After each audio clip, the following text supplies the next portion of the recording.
Gani dito sa aming garden. Ayan o. Uy! Hala o! Mahaba ulit. Kasi po winter na. Hindi very successful. There you go. Uy, ganda o. Ang dami kong kailangan. Samahan nyo ako ulit mag-ani dito sa aming garden. May mga mangilan-ngilan pa akong aanihin dito na Brussels sprouts at saka carrots. Ayan o. Buti na lang at natunaw yung snow from yesterday. At ayan, na-expose na sila ulit. Pero kahapon, nabalot na ito dito ng snow. Ayan o, yan na lang yung mga konting natira. Medyo maaraw kasi dito ngayon, kaya ayan, natunaw na sila. I'm thankful na ganun kasi marami pa akong kailangan gawin dito sa sa labas, lalong-lalo na sa garden, at yung aking mga flower pots kailangan ko pang kunin doon sa bahay at itago na. Alright, ito yung aking mga Brussels sprouts. So mga ilang puno lang naman yan, at ilang puno lang din yung namunga. Itong isa dito ayan yan yung itsura ng Brussels sprouts. Nakakita na kayo ng Brussels sprouts or nakakain na kayo nito? Ayan parang maliliit lang sila na repolyo. Ayan, yung kanyang puno.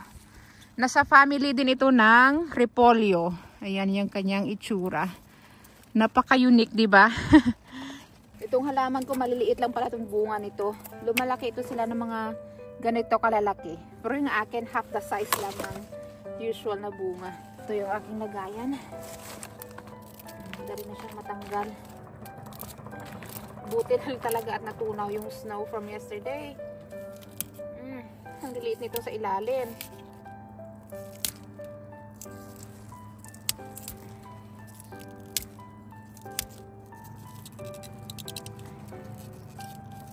Ayan. So, ito yung itsura niya. Parang maliliit na repolyo. Ayan. Masarap ito siya i-roast, steam o kaya i-stir fry. Ayan ang liliit nga lang. Dapat mga ganito sila kalalaki. Yan. And may isang puno pa dito sa dulo. Ayan yung snow Saan yung isang puno dito?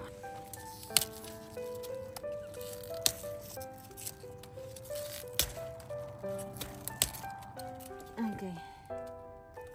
Alright, that's it. At itong dalawang puno lang tong meron ditong bunga. Yung next ko na kukunin dito is yung aking mga sad looking carrots. Dito lang sa gitna yung mga medyo malalaki. Pero I don't really know kung malaki nga talaga yung laman nila. So tingnan natin. Ito unahin natin dito. Malpak itong aking carrots kasama yung beets. Yung mga una kong natanim is lumang seeds na hindi tumubo. So, bumili ako ng panibagong seeds pero late na. Wala na silang masyadong time na tumubo. Ito, kita nyo. Hala, mukhang malaki ito. Isa. Makikita mo na parang malaki yung laman niya. Hala, let's see kung all the way down na malaki yung kanyang laman. Ano sa tingin nyo?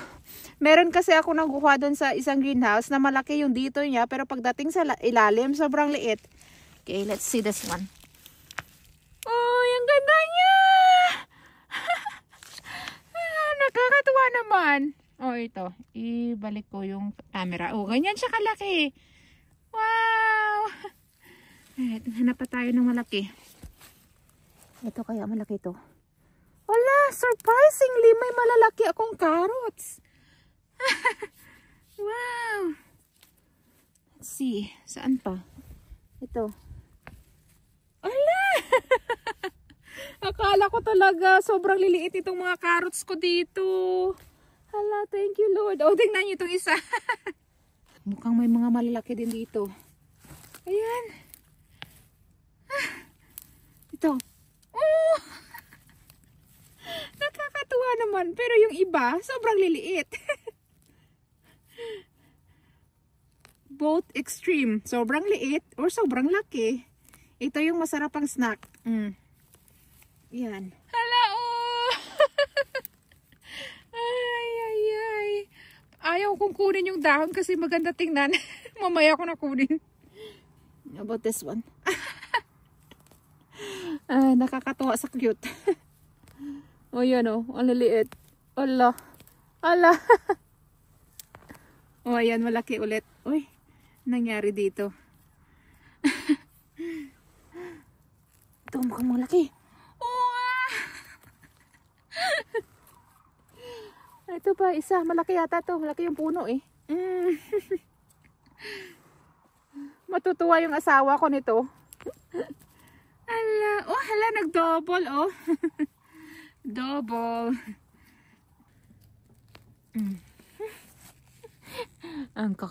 Ang weird ng kanilang shape. Ito mukhang may malaki tayo dito ulit. How about this one? Ooh, laki ulit. Wow! Tingnan nyo oh, may nakukuha ako dito mga mahahaba. Let's see kung marami pa sila. Oh, ayan oh. Ang hahaba. Itong liit. Separate natin yan. Ay, uy. Ito mahahaba ulit. Okay. Tingnan nyo, dumaan na naman dito yung mga crane. Paalis na sila. Bye! Paalis na sila kasi pa-winter na. Ayan oh, malalaking ibon yung mga yan. Lagi sila ditong dumadaan. Ayan, ang ganda ng araw today. Ayan, mainit-init today.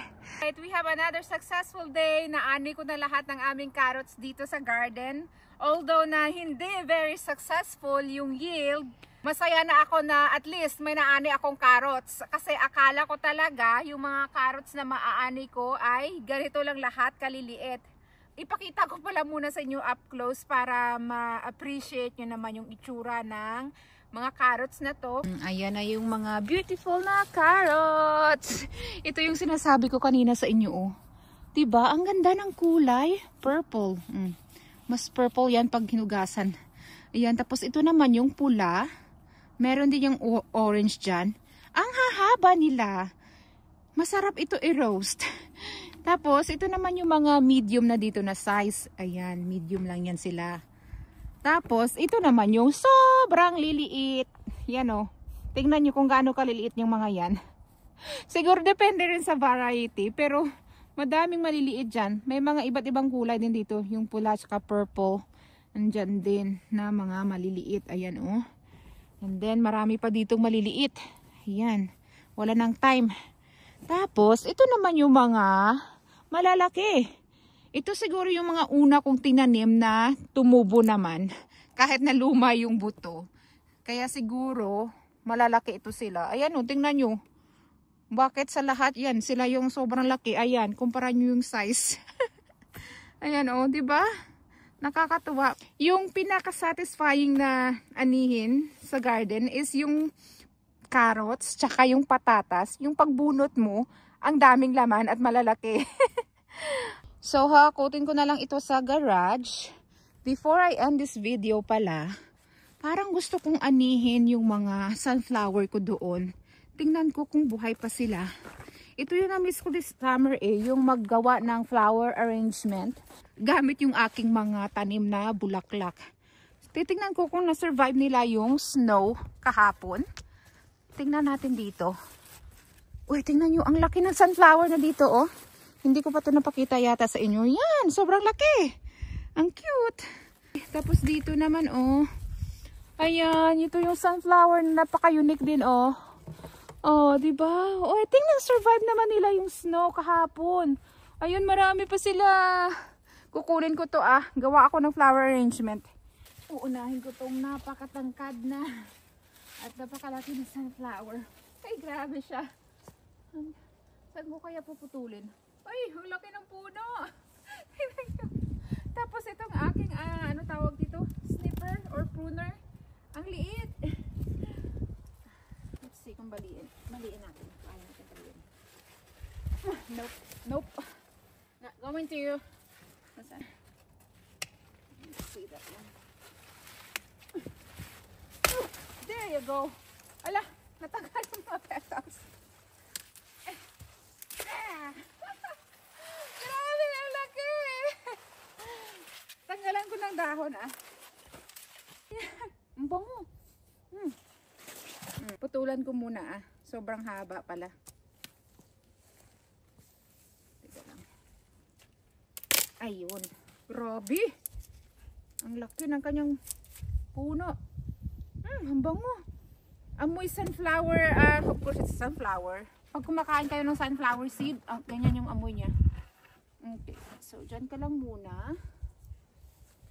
Tapos dito, may ibang klase din ng sunflower. Hindi ko na ito masyadong na-enjoy yung aking mga bulaklak this summer kasi sobrang busy. Hindi nga ako nakagawa ng vlog about my flowers na sinisimulan ko din from buto lahat. Ayan. Kasi ayokong bumili ng mga seedlings or plant starts. Ang mamahal kasi pag binili lahat at maramihan ako kung magtanim. Ayan.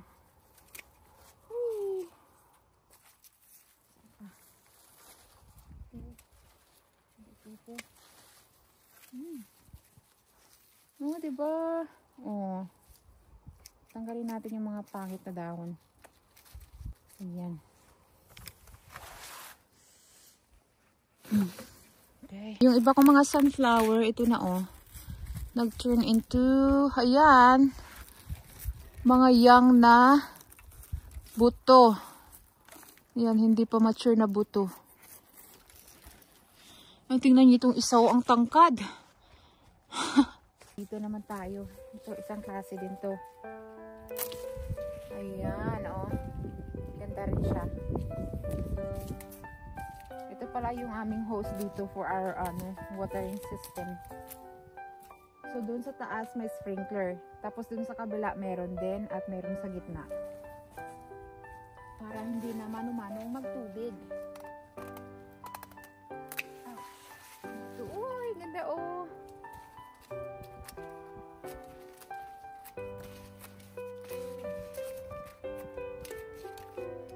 Ayun, pula kayong aphids. Halaman ko sa loob. Dito.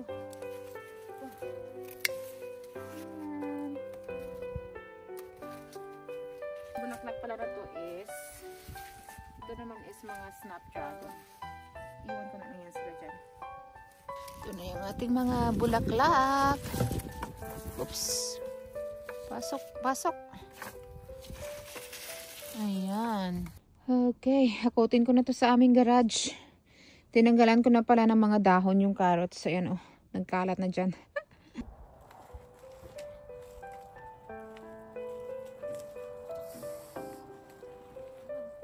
Ay, may bulaklak na pala dito. Pwede rin flower arrangement. So, malayo-layo din yung aming garage. Doon pa sa may unahan.